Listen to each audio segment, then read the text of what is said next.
Dobar dan. Nalazimo se pred postavkom izložbe Tužna senka tišine, sećanje na stradanje žena u januarskom pogromu 1942. godine.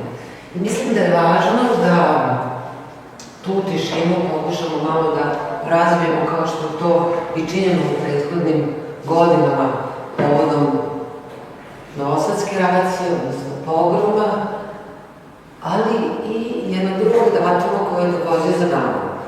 Naime, eto, nedavno, ne samo što smo se setili dana januarskih u kojima su nevine žrtve Južne Bačke i Novog Sada bile pobijene, nego i 27. januara, Međunarodnog dana sećanja na žrtve i heroje Holokausta.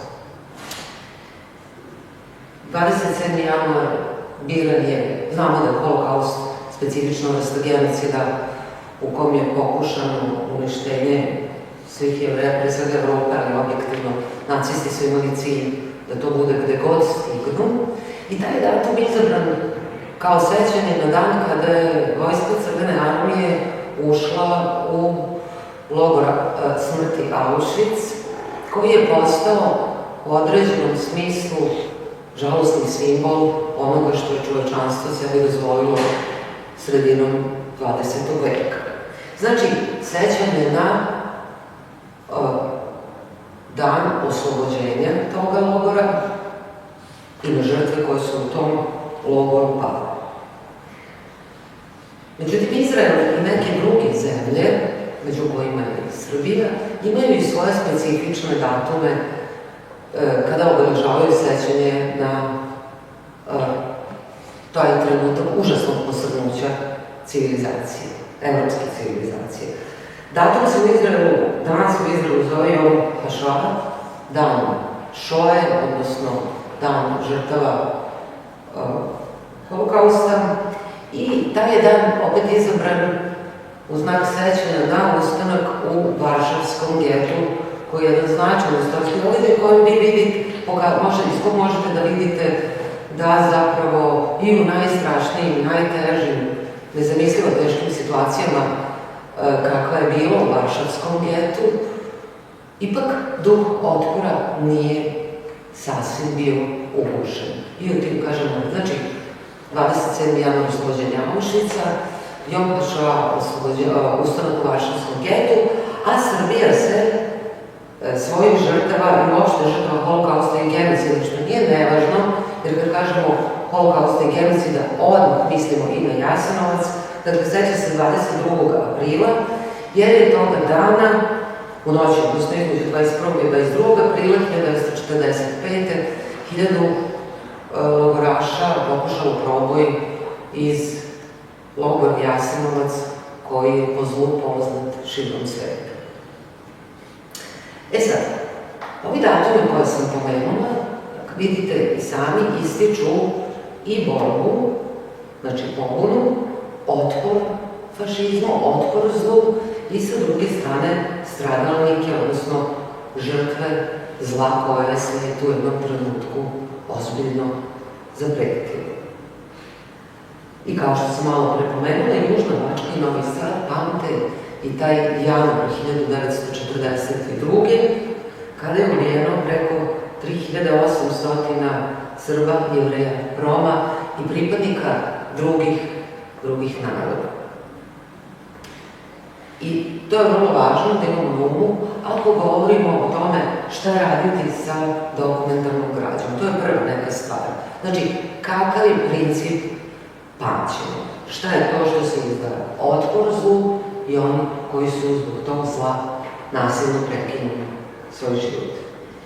Sad, istorijski izvori ukazuju nam ne samo na etničko poreklo žrtava, videli smo Srbi, Jevreji, Romi, stalno se to pominje, ne samo povodom novosadske racije, nego i u drugim okolnostima, ali mi možemo na osnovu građe kojom raspoložemo da vidimo i polnu strukturu žrtava, te njihov naravno i socijalni status. To se recimo na ovom spisku može vrlo lepo videti. Jer, kada prođete kroz ovaj tragično dugačak spisak na kojem je 1087 ženskih imena, ove godine Kulturni centar Novog Sada odabrao da se usredsredi na žene žrtve novosadske racije.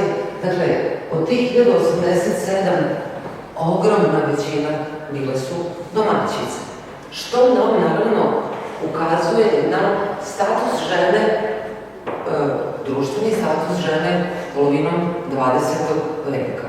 Bile su domaćice onda kada su živele u boljim finansijskim okolnostima i onda kada to nisu bile.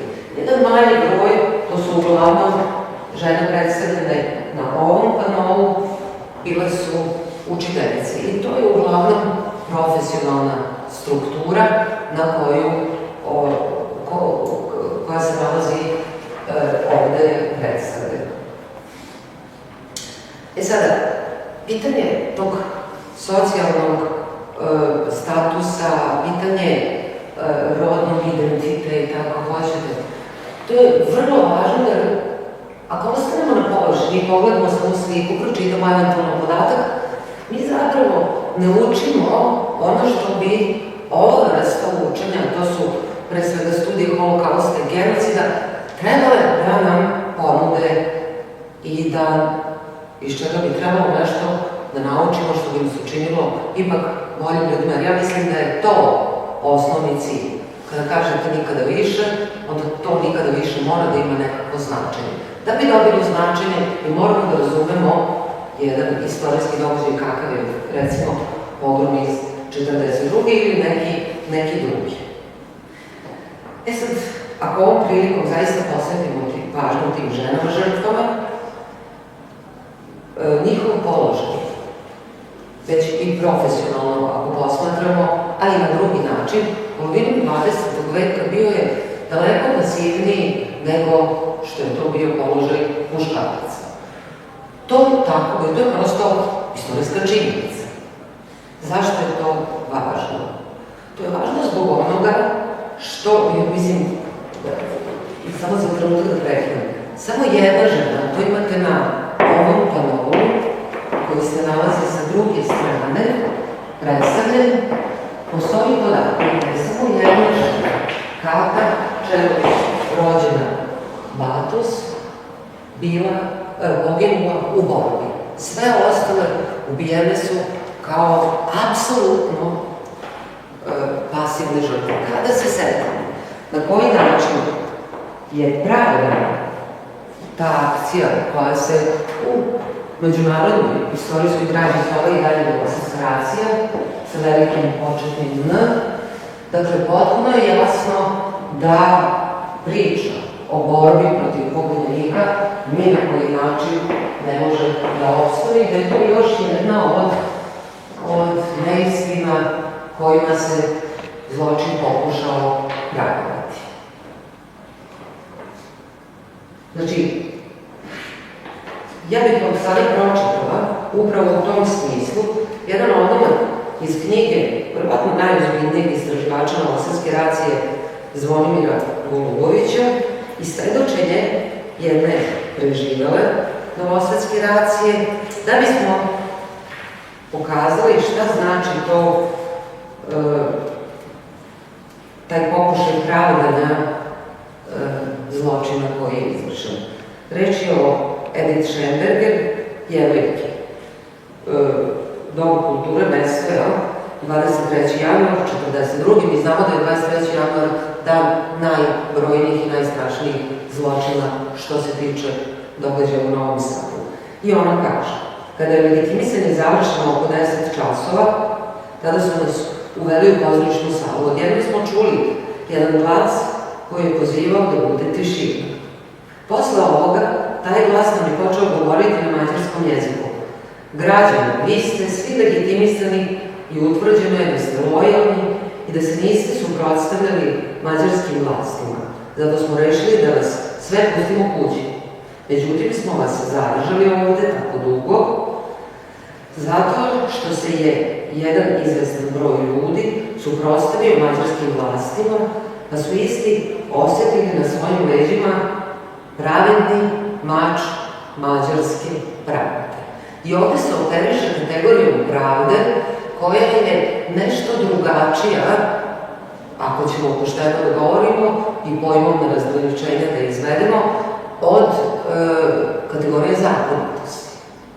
Pošto su nastavile svedočenje, Edita, pošto su imenovani ispustili kaznu za svoje suprotstavljanje, sada vas možemo pustiti kući s tim da i dalje budete lojalni prema ovdašnjim vlastima. I sada, osim ovog problema, gde se u rečima ovoga pretpostavljenog vojnika izjednačavaju vlast, znači moć i pravda, što je vrlo problematično, mi možemo i da vidimo od ovog ponavljanja, mi smo ovo produžili zbog toga što je bilo nekih pobunjenika.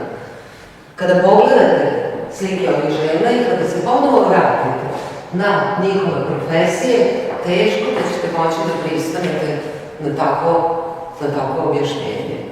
Tu o pobuni zaista ne bismo mogli ni na koji način da govorimo. Dakle, to pitanje pravde, krivice, odgovornosti, upravo je ono, jedno od onih o kojima bismo, misleći o žrtvama, morali da razmišljamo i da pokušamo pošteno da učinimo pojmovna razgraničenja, pošto to nisu identični pojmovi. E sad, kada smo već tu, vrlo smo blizu i problemu kažnjavanja tih zločinaca. Posle racije bilo je suđenja, bilo ih je i u Mađarskoj, u toku trajanja rata, a bilo je i ovde kod nas u Novom Sadu po završetku rata. Evo šta, kod Zvonimira Golubovića možemo da nađemo i tako kombinujete vizualnu građu sa pisanom građom, jer to je jedini način da dođemo do nekakve istorijske istine, a posle toga i da sebe nekako unapredimo, da postanemo bolji ljudi. Evo kaže se ovako. Samo trenutak. Razvoj događaja na svim frontima tokom 1944. godine, posebno na istočnom, doveo je Mađarsku u potpuno beznadežnu situaciju, pa je Horthy, misli se Mikloš Horthy, 14. oktobra 1944. zatražio primirje od Sovjetskog saveza i zapadnih sila. Istog dana su pušteni iz zatvora svi politički zatvornici koji su bili lišeni slobode, među njima i Endre Bajići Žilinski. E sad, dolaze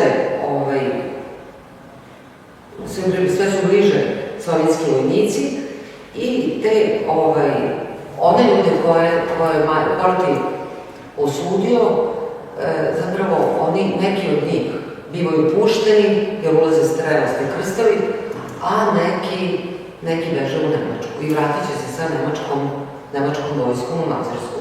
Tek posle rata oni koji su bili uhvaćeni, bili suđeni, neki su u Novom Sadu, na nekim u Novom Sadu je izvršena smrtna kazna, ali mi znamo i iz studija Holokausta da zapravo pravda i zakon nikada nisu bili u potpunosti sprovedeni, jer na kraju kraja kako možete da nadoknadite ljudski život koji nije smeo da bude uništen. Ovim ženama i svim onim drugim žrtvama rata, genocida, holokausta, svedočenje je uskraćeno. Oni ne mogu da nam kažu kako im je bilo. Ova naša rekonstrukcija je zapravo neka slavašna zamena za izvorno svedočenje, ali to prosto naravno nije moguće. Ono čime mi raspolažemo, to su ti njihovi biografski podaci, nešto fotografija i sećanja koje su njima ostavili oni koji su ih poznavali. I kada to govorim zapravo o tipologiji građe sa kojom mi raspolažemo. Meni se čini da smo kao ljudi obavezni da se upravo upustimo u proučavanje svega što nam stoji na raspolaganju iz suštinskog razloga da bismo time negirali ono što se zove dehumanizacija žrtve, a što jeste, pre svega u Holokaustu, bilo cilj. Jer ošišanje, oduzimanje odeće, lišavanje ljudi imena, davanje nekakvog krajnje neadekvatne odeće i moguće, sve to bilo je u funkciji dehumanizacije žrtve. Ako bismo ostali samo na ovome, na jednom objektivno ogromnom spisku i ne bismo ga zoomirali i pogledali svako ime, sve ono što nam stoji na raspolaganju, mi bismo doprineli, a to nikako ne bismo smeli, doprineli bismo poništavanju zapravo jedinstvenosti svakog ljudskog bića, to jedinstvenosti otiska prsta kakav svi mi imamo, neponovljiv je svaki čovjek. E sad, ako govorimo o genocidima, a ne koristim nepromišljeno taj pojem, jer ako su žrtve birane po etničkom kriterijumu, a u Raciji to jeste bio slučaj, Srbi, Jevreji, pre svega, da, onda zaista možemo da govorimo o genocidnim namerama i dehumanizacija, to je poništavanje pojedinačnih identiteta, svakako jeste na tom tragu. U tom smislu, ja bih vam skrenula pažnju na jednu knjigu, neću se sada njome baviti, ali je dragocena. Nemački filozof Karl Jaspers napisao je neposredno po završetku rata knjigu koja se zove O krivici. I on u toj knjizi nudi svoju tipologiju, svoju kategorizaciju krivice. Postoji krivična odgovornost, postoji politička odgovornost, postoji moralna odgovornost i postoji metafizička odgovornost prema Jaspersu. Nije loše pogledati šta jedan umni čovjek koji je Nemac, nije bio, naravno, nacista, što više govori o iskustvu, neposrednom iskustvu koje je imao zahvaljujući, nažalost, zahvaljujući zemlji u kojoj je živio. I sada, studije Holokausta koje jesu paradigma, obrazac kako se nositi i sa ovakvim materijalom, postupak rekonstrukcije identiteta zovu ta personalizacija, kao što sam već nagovestila.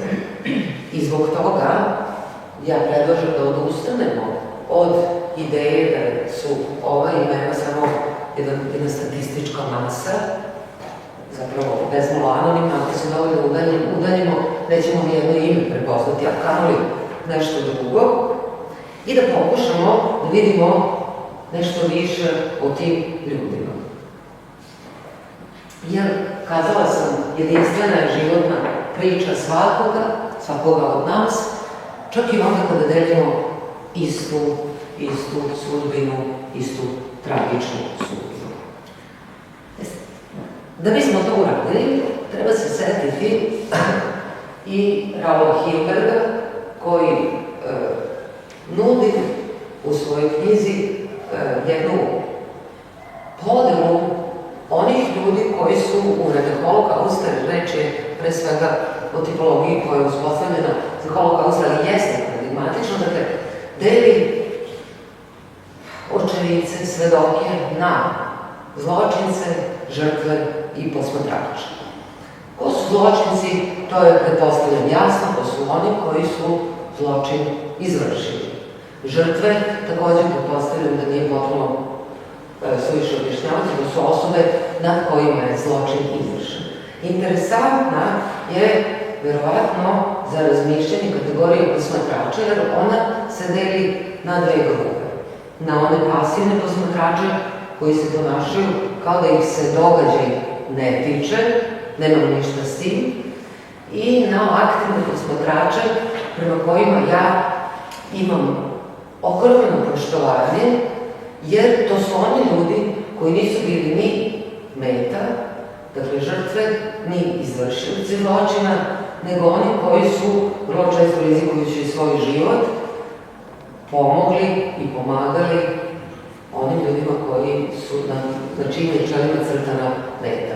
Srbija ima preko 130 zabeleženih, ali više nezabeleženih slučajeva takve vrste, i to su ljudi koje je Izrael odlikovao medaljom pravednika među narodima. Mnogi su zemlje koje se diče upravo tim odličjem, jer staviti svoj život na kocku da biste spasili nekog nepoznatog, to nije mala stvar. Zato ću vam skrenuti pažnju na ovu ženu, Apoloniju Gaubert, koja je rođena 1893. u Mladenovu, bila je nastavnica i bila je Nemica. Ona je u Raci stradala zato što je želela da svojim identitetom pomogne u spasavanju, odnosno da spase svoje srpske prijatelje. Nije u tome uspela, ali to jeste ekstremni čin velikog žrtvovanja u ime ljudskosti. S druge strane, i bez obzira na ovu podelu, ja uvek naravno pozivam na pažljivu kategorizaciju, na pažljivo brendiranje pojedinih grupa, jer nas površnost po pravilu vodi u neistinu. Mislim da nam je ona uvek zabranjena, u ovim slučajima možda i više. Dakle, nema dileme da su sve ove žene bile žrtve. Malo pre sam rekla, one nisu mogle biti pobunjenice ako im svugde piše domaćica, poneka je ova je žena Vukić, Nove Ljubice iz Gospođinaca, rođena 1911. bila je krojačica, ali najveći broj njih bile su domaćice. Tako da, nemamo nikakvu dilemu oko toga šta je bio motiv zločinaca. Motiv je bio da se te žene pobiju, kao i muškarci. A to se zove genocidni motiv. Sad, nasilje i stradanje žena u ratovima, kao i Holokaustu i drugim genocidima, jeste ozbiljna i ozbiljno razvijena naučna oblast. I time se ljudi dosta intenzivno bave. U ovoj prilici, možda više nego drugde, moramo se opremiti posebno etničkom obazrivošću. Zato što je nasilje nad ženama, ono je prevashodno ovde seksualno nasilje, jedna više nego delikatna tema. Ja ću vas podsjetiti na roman Aleksandra Tišme Kapo i na njegov roman Upotreba čoveka, gde se ta tema seksualnog nasilja nad ženama uvodi vrlo rano u srpsku književnost. Dakle, vrlo pažljivo o tome moramo da mislimo, pre svega zbog toga što je reč o ljudskim bićima, ali i zbog toga što se nepažljivim operisanjem ovim pojmovima i kategorijama lako može skliznuti u zloupotrebu, a to je nedopustivo. Seksualno nasilje prema ženama u ratovima, to je nauka već utvrdila, imate brojne studije o tome, koristi se pre svega kao instrument da se protivničkoj strani nanese još jedna vrsta poraza koja bi se mogla formulisati rečenicom niste u stanju da zaštitite ni sopstvene žene. I osim što je to individualno strašna stvar prema svakoj pojedinoj ženi, ali je to i poruka neprijatelju, a u toj poruci žene su samo svedene na instrument, što je opet nedopustivo.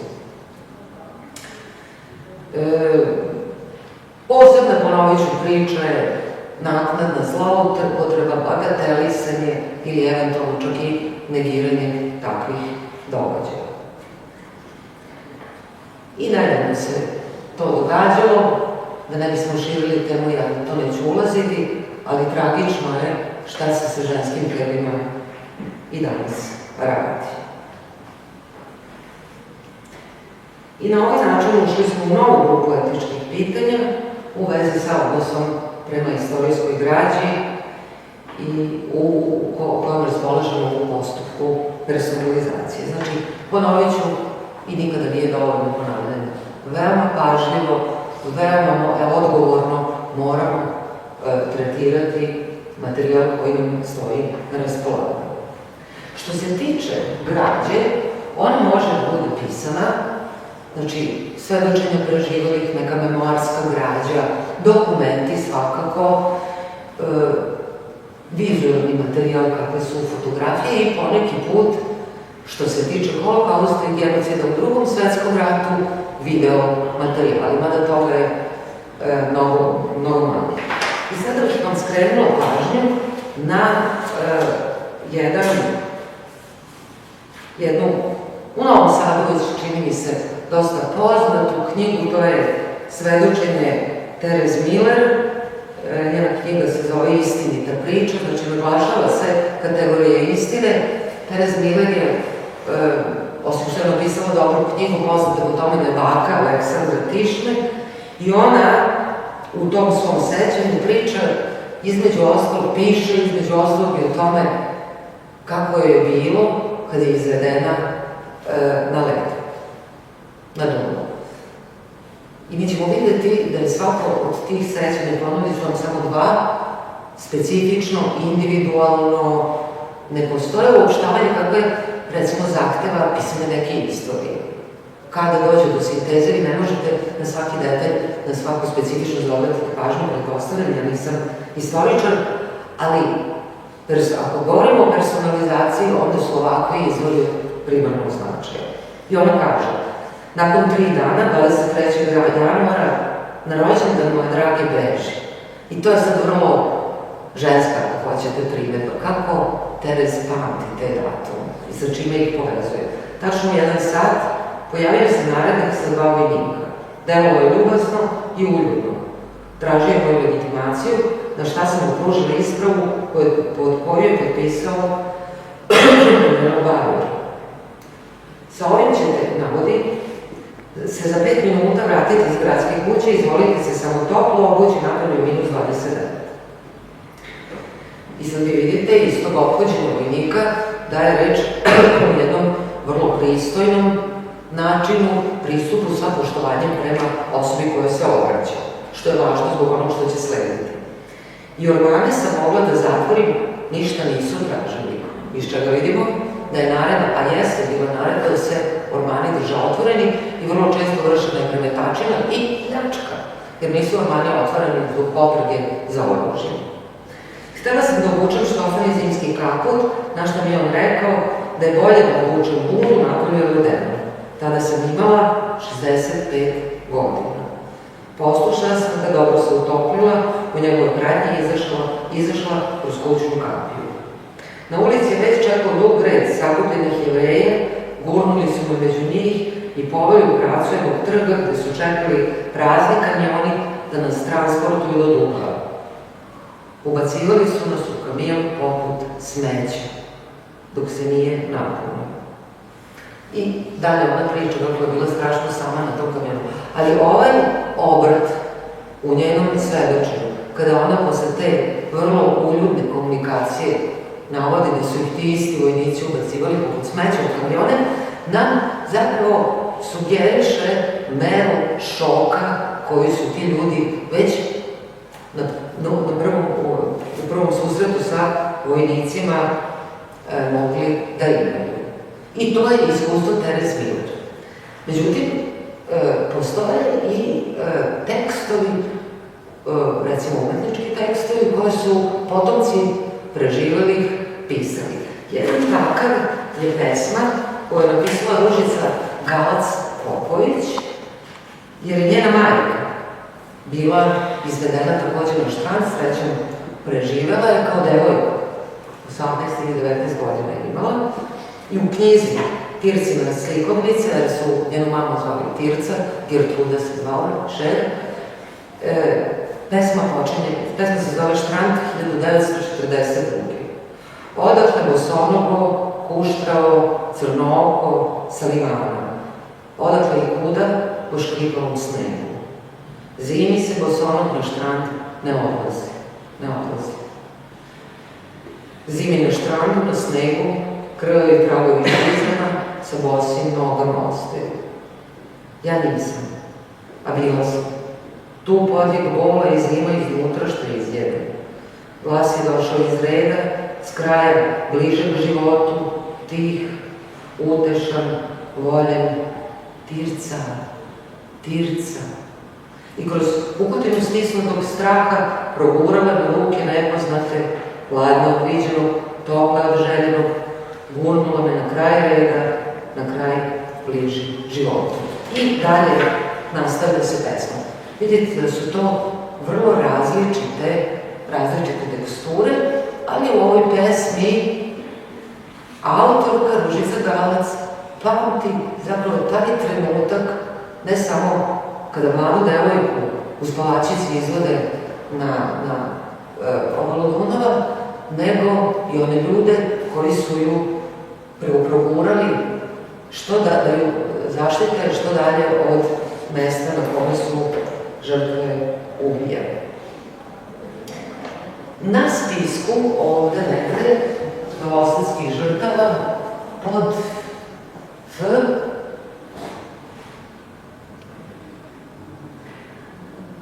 nalaze se Fuchs Feliksa Ljevka, rođen u Đakovu 1923. Njena mati je Ana Švarc, i Fuchs Feliksa Mira, također rođen u Đakovu 2 godine ranije, 1921. studentkinja, i njena mati je naravno Ana Švarc. Njih sam ovom prilikom pomenula zato što o njima govori njihova rođaka, sada već nažalost pokojna, naša sugrađanka Lea Ljubibratić, čije je svedočenje zabeleženo u knjizi Jevrejke životne priče žena Vojvodine, i o čijem je ocu Mirku Fuchsu, koji je imao prvu benzinsku pumpu u Novom Sadu i Opelovo predstavništvo, bio član Sokola, konjičkog odeljenja Sokolskog društva. Dakle, Lea je na njima ostavila svedočenje. I mi možemo na taj način ta dva imena da povežemo sa Leinim svedočenjima, sa tom pričom o njenoj celoj porodici i da donekle rekonstruišemo i živote ove dve žene. Dakle, što se ove same izložbe tiče, raspolažemo imenima, fotografijama i osnovnim životnim podacima.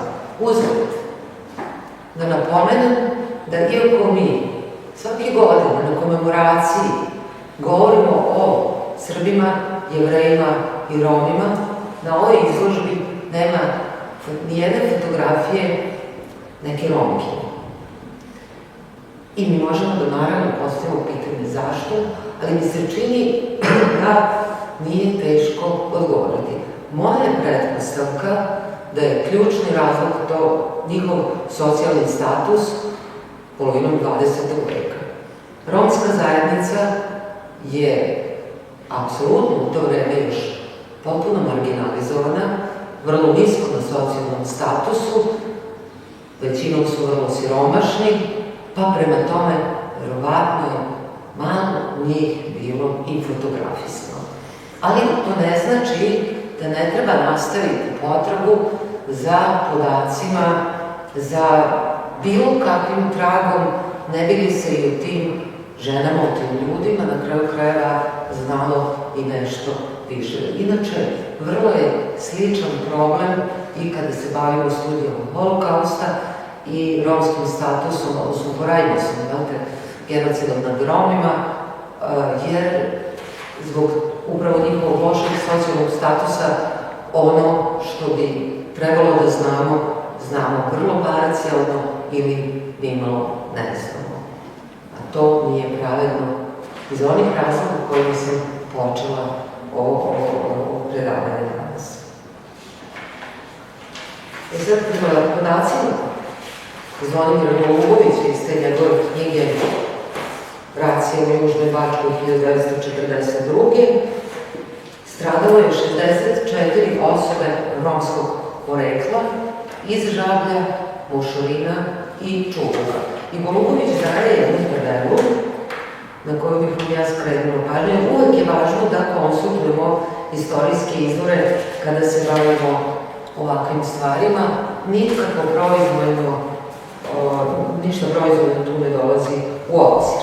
Naravno, Golubovićevi podaci su potonjim istraživanjima dopunjeni, pre svega što se tiče broja žrtava, ali ovo je ono što je on kao temeljno istraživanje dao. Što se tiče Roma, znači on daje dva podatka. Podatke mađarske, okupatorske i podatke njegove. Nijedan Rom prema izvorima koje daje okupatorska strana nije stradao. Najpre će biti zbog toga što ih ne smatraju važnim za beleženje, što je naravno nedopustivo. Međutim, prema Golubovićevim istraživanjima u Žablju je ubijeno 23 osobe romskog porekla, u Mošorinu 34 i u Čurugu 7, što je ukupno 64. I sada, konačno, da se pozabavimo ovim, da se posvetimo ovim fotografijama. Šta mi možemo i treba da vidimo posmatrajući fotografije kao nekakvu građu? Pre svega, uočavamo kostim, garderobu, odelu. I na osnovu garderobe mi možemo da osobu lociramo negde na tom polju u društvu. Za ovu ženu nećete pogrešiti ako pretpostavite da je poljoprivrednica ili ratarka. I sada kada proverimo, Kalenić Ivanka, domaćica rođena u Srbobranu 1888. ubijena za vreme racije u Čurugu 7. januara 1942. Zašto ja mislim da je ratarka? Zbog marama. Žene u gradu u to vreme već ne stavljaju naravno glavu, ali žene na selima da. Kada pogledate ovu fotografiju, grupnu, pa ponovo žene, starije žene imaju sve marame, ove mlađe već imaju frizuru modernu u to vreme. I ovde u popisu vidimo da je Nenado Stevan, a to je ovaj ubeležen krstićem, bio ratar. Ako je on bio ratar i njegova supruga, ona je takođe ovim krstićem obeležena, je imala sličnu profesiju. Takav slučaj je i sa ovom ženom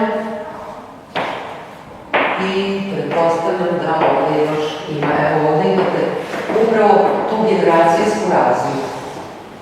Danica Ninkov, domaćica rođena u Petrovcu u Sremu 1884.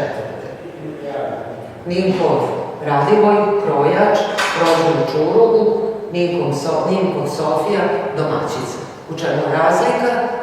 Razlika u garderobi, ovo je više liči na narodnu nošnju, nekakvu tradicionalnu, ovo je gradski kostim, ali marama je ta koja nam ukazuje da je ova žena starija, čak i kada ne pogledate datum rođenja. Kod ovih drugih žena vi pre svega vidite modni trend u frizuri. To je taj bubi kop, kosa skraćena do vijučne kosti, kolmovana, što znači da ima te talase, i takođe garderoba koja je bila moderna u međuratnom periodu. Evo, ovo je taj slučaj, recimo jedan, i to će se ponavljati na većini fotografija. Dakle, možemo da posmatramo frizuru, kostim, da bismo nešto više o tim ženama saznali, možete da posmatrate i nakit. Jer nakit nekada ukazuje na finansijske prilike u privatnom životu te žene. Ako pogledate ovu stranu gde su učiteljice, nema puno, i nastavnice i profesorice, onda nema puno razlike u odnosu na gradske žene, tada vi sad kažete, na ovom se vidi da je reč o prosvetnoj radnici, ali je jasno da su one prihvatile urbani stil u oblačenju. Sada, i to je otprilike ono što možete na prvi pogled da zaključite. Također vi možete da vidite, ako je takva prilika, da li je fotografija kolektivna ili individualna. Doduše, ovde se vidi da je isečena jedna figura, ali ovde ne. I sa grupne fotografije da ne opet ponešto saznate o ličnom životu tih osoba. Iz potpisa, ovo su poleđene fotografija, najčešće može se zaključiti i vrlo često bračno stanje. Negde piše, negde ne piše. Kod učiteljica nemate to zapisano, ali negde u spiskovima postoji. Jer u to doba nije čest slučaj za ovu osobu, za Boška Katicu, profesorku, znam da joj piše neudata. To je u ono vreme statusno obeležje koje treba takođe uzeti u obzir kada razmišljamo. Što se tiče nacionalne strukture, kada pogledate ovaj spisak, vidjet ćete da je većina Srpkinja bila, da su većinom bile domaćice. Jevrejke su češće imale nekakvu profesiju, ali to je najčešće reč o trgovkinjama, koje su svoje male biznise pokušavale da vode na taj način ekonomski pomognu svojim porodicama. Malo prepomenuta Tereza Miller je divan primer o tome kako se žena u međuratno vreme bori za opstanak i na taj način. To vidimo, evo, rekla sam i ovde, Klein, Eugena Katarina, rođena 1917. bila je činovnica i njoj piše da je bila neudeta i piše da njena mati bila Gizela Švarac.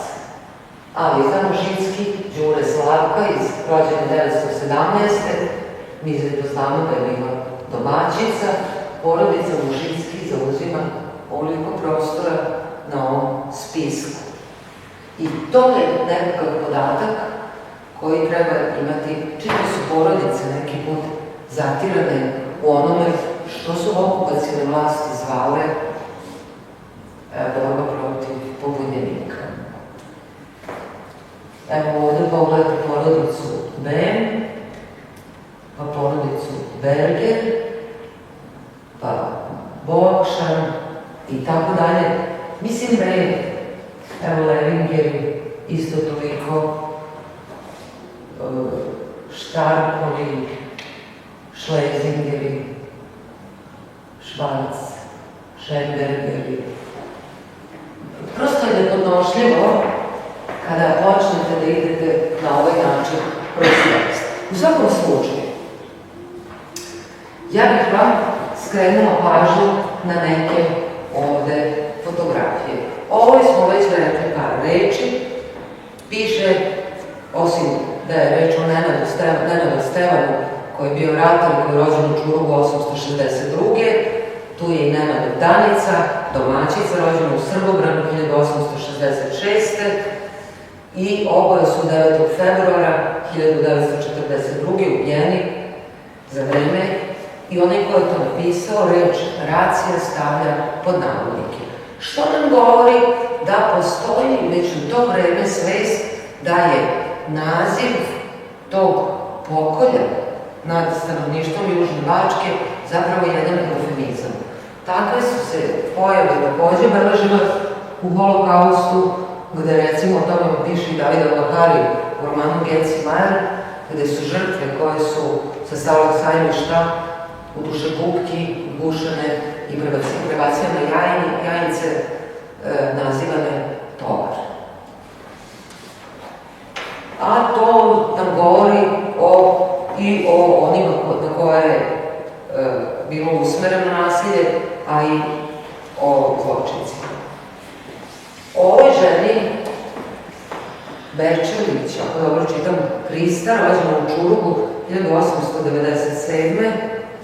7. januara 1942. ubijena za vreme racije. Znači, tražimo ovdje spisak, ja proverim da li sam dobro pročitala. Čuruk. Bečević, jeste, Bečević se preziva. Ne bi bio red da sam pogrešno ženu ime izgovorila. Ovo je Radin Jelena, rođena u Loku, 1889. 7. januara 1942. ubijena na strahovit način u, opet pod navodnicima, raciji. I sada dolazimo do nečega što je još mučnije i delikatnije, a to je način na koji su ubijeni ljudi, na koji su ubijene žene. Kada vam neko tada, to je vjerojatno posle ratni period, napiše na strahovit način, pre svega vidimo da nam skreće pažnju na nekako dodatno zverstvo, a sa druge strane vi vidite delikatnost onoga koji ostavlja trag. I zato bih vam skrenula pažnju na jednu ženu.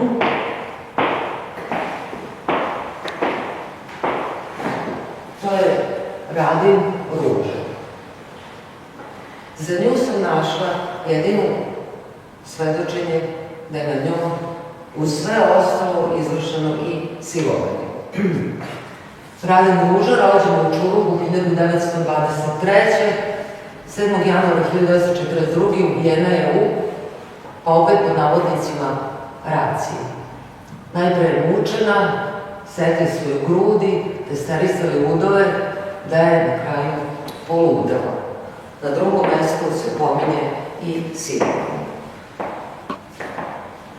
Govorila sam malo pre o seksualnom nasilju nad ženama u ratu, ali ako je neko ovakav zapis, a to je verovatno neko iz njene porodice, ovakav zapis ostavio, možete da zamislite kakva je tek trauma u ljudima bila, jer ljudi su bili stidni, o stvarima seksualnosti nije se govorilo glasno u to doba i otvoreno previše.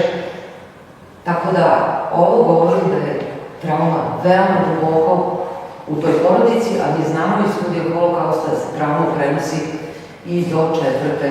generacije. I zato treba toj traumi da nađemo mesto, a tome služe upravo ovakve vrste učenja i proučavanja. Neće nestati trauma.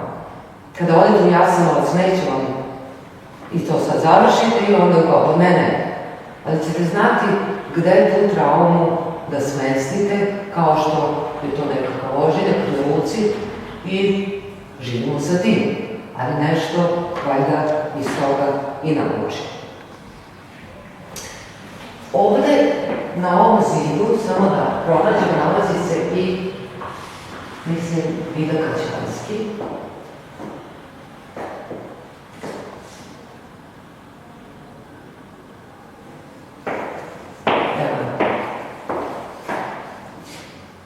Rođena u Čurugu 1911. godine. 9. januara 1942. godine ubijena je za vreme, opet po navodnicima, racije.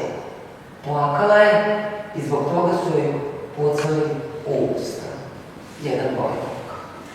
To vam govori o potpuno zločinačkoj nameri i istovremeno o potrebi da se glas žrtve ućutka na potpuno monstruozan način. I to su ti zapisi koji ne služe tome da bi izazvali potrebu za osvetom, jer onda smo sve promašili. Tome učenje ove vrste nikada ne bi smelo da služi. Ali da naučimo šta je zločin i da znamo na vreme da ga preveniramo, to iz ovako mučnih stvari. Ja se trudim da u ovakvim prilikama ne pominjem preterano detalje, ali nekada možda ipak treba reći kako je stvarno bilo, jer moglo bi nam se desiti da se naviknemo i da zbilja ove ljude, ove žene, humanizujemo tako što ćemo ih samo izlistavati, što se vrlo često događa i sa žrtvama Holokausta. Ovde, ne, to je tu.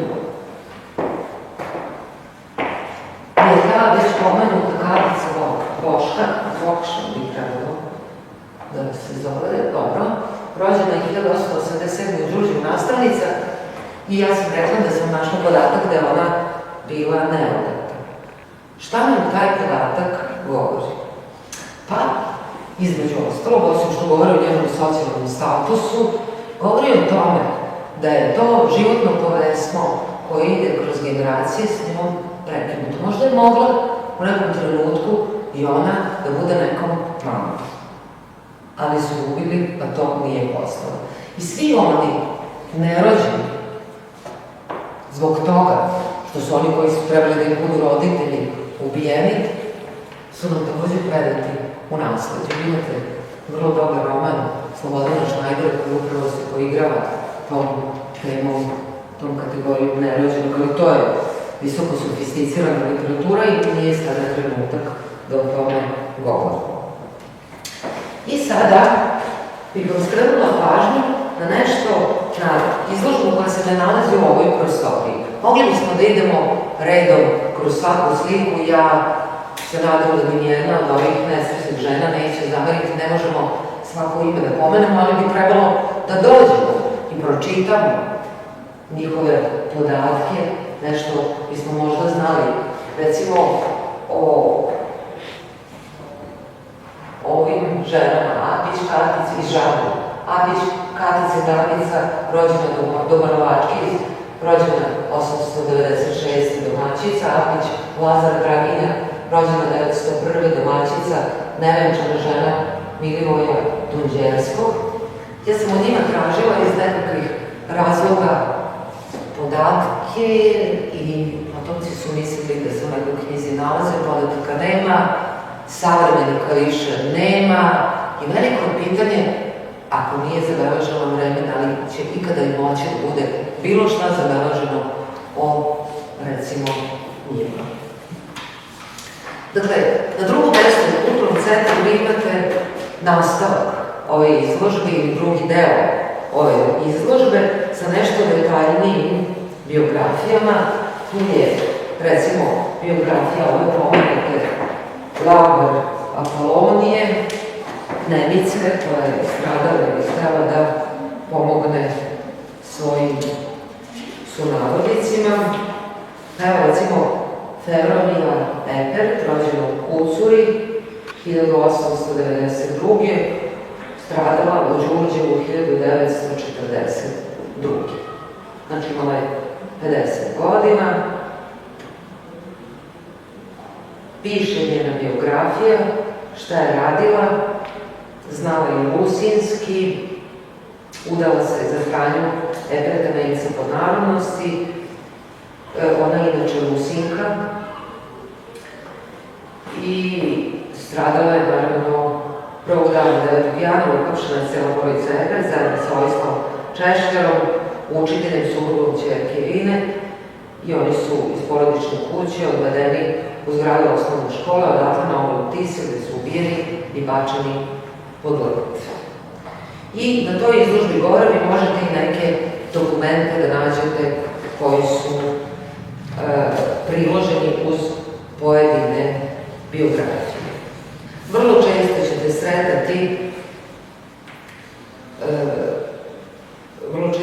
sretati dokumente iz ličnog života što su potomci sačuvali, kao i državna dokumenta, zapisnike koji su posle rata pravljeni ne previše detaljno, verovatno se nije ni moglo, o samom zločinu. Ja sam za kraj ostavila priču o dve Jelene. Jedna je Jelena Jovandić, majka braća Jovandića, a druga je Jelena Kovač. jedno isto ime, na neki čudan način sudijski su povezane, bar ja to tako vidim. I ja ću vam pročitati ono što piše ovdje. Jelena Jovandić, rođena u Novom Sadu 1894. Umrla u Novom Sadu 1971. Piše da je Srpkinja pravoslavne veroispovesti. Te 1942. godine u Novosadskoj Rumenačkoj ulici, odnosno Piroškoj, na broju 36, živjela je porodica Jovandić, majka Jelena i petorica sinova, Milorad 28, Sava 26, Paja 24, Živko 20 i Bora 15. Jelenin muž Đorđe umro je 1927. iste godine, kada se rodio peti najmlađi sin. Znači, bio je posmrčan. Bili su sirotinja koja se izdržavala od zemljoradnje. U rano jutro 23. januara 1942. godine prestao je život Jelene Jovandić, iako je ona ovaj svet napustila gotovo 3 decenije kasnije. Toga jutra mađarski vojnici žandarmi su u dvorištu porodične kuće ubili petoricu Jelenih sinova, dok je ona bila u kući i upraći na vrata i prozore pokušavala da na glasove dece "Mama, ne dajte nas", izađe napolje. Kada je izašla, mogla je samo da vidi beživotna tela svojih sinova, koja su kasnije odneli mađarski fašisti. Kada je 1946. godine bilo suđenje Janošu Totu za zločine počinjene u Novosadskoj raciji, smogla je snage da svedoči i u iskazu je navela da je ubici oprostila, ali da nikada neće moći da zaboravi. Ne znajući grob svoje dece, Jelena Jovandić je u dvorištu svoje kuće, na mestu gde su oni pali, podigla krst. U sećanje na sinove u dvorištu posadila 5 jablana. Kuća Jovandića odavno je srušena, nema više ni jablana koji su bili u njenom dvorištu. Početkom 90. godina prošlog veka jedna ulica u Novom Sadu dobila naziv braće Jovanovića. Na 80.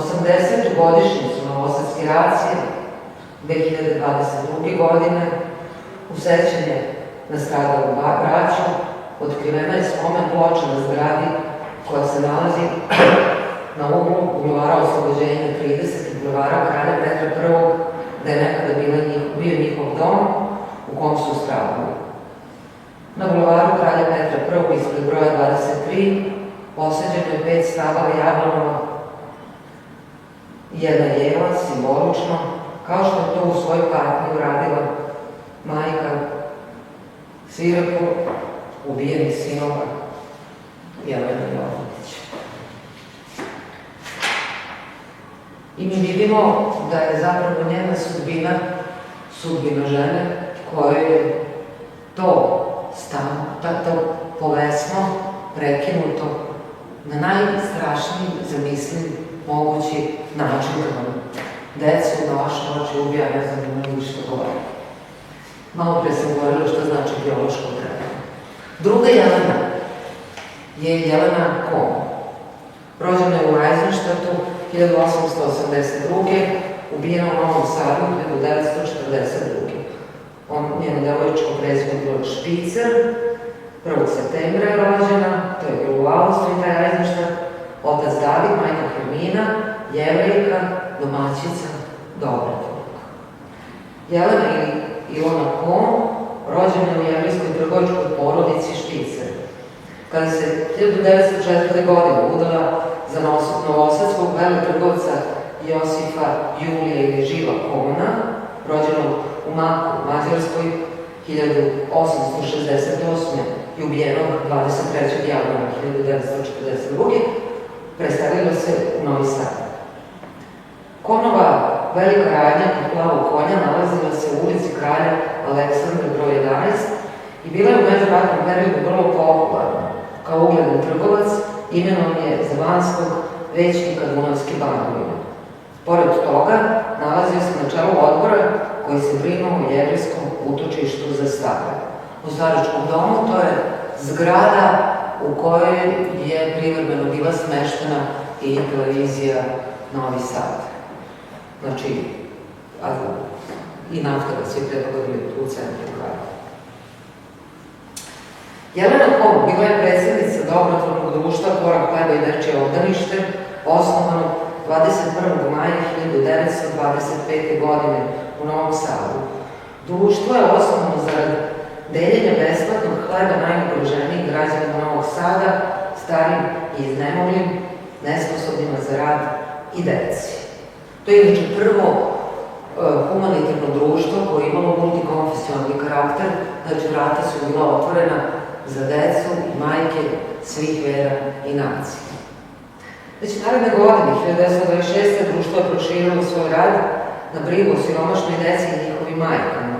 Na glavnoj skupštini društva 7. novembra 1926.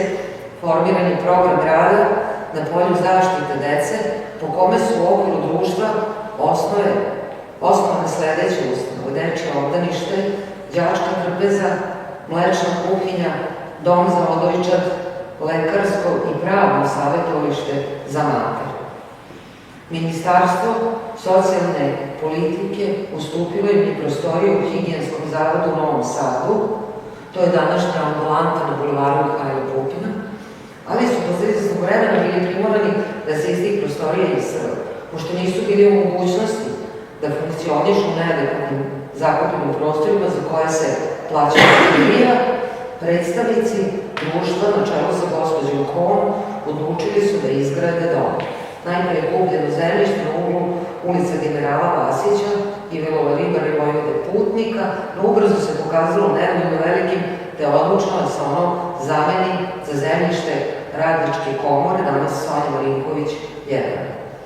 Tu je 1933. izgrađen novi dom Kore hleba po projektu arhitekte Đorđa Tabakovića. Treba li da podsjećam ko je Đorđe Tabaković?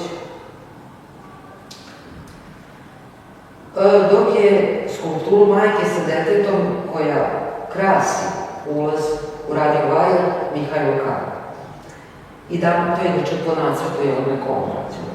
I danas se tu nalazi dečje obdanište, predškolska ustanova Radosno detinjstvo.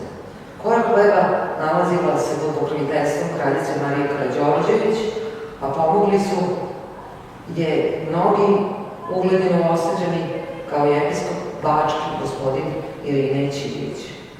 Jelena Kom je svoj život posvetila humanitarnom radu. U Korak hleba svakog dana boravilo je oko 60 mališana, na nedeljnom nivou je deljen hleb za oko 200 porodica, a i školarci su ovde mogli da naći topli obrok bez obzira na narodnost i veroispovest. Po velikim praznicima deca su deljeni odeća, obuća i slatkiši.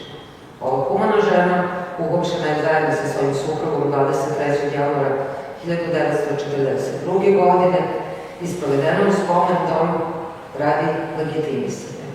Sokolski dom, ja. Odatle su zajedno odvedene na obolu Dunava, skinuti do gola i ubijeni.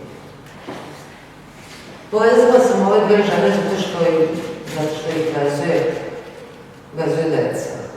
A to jeste budućnost i naša. Ako nema dece, onda nema ni nas.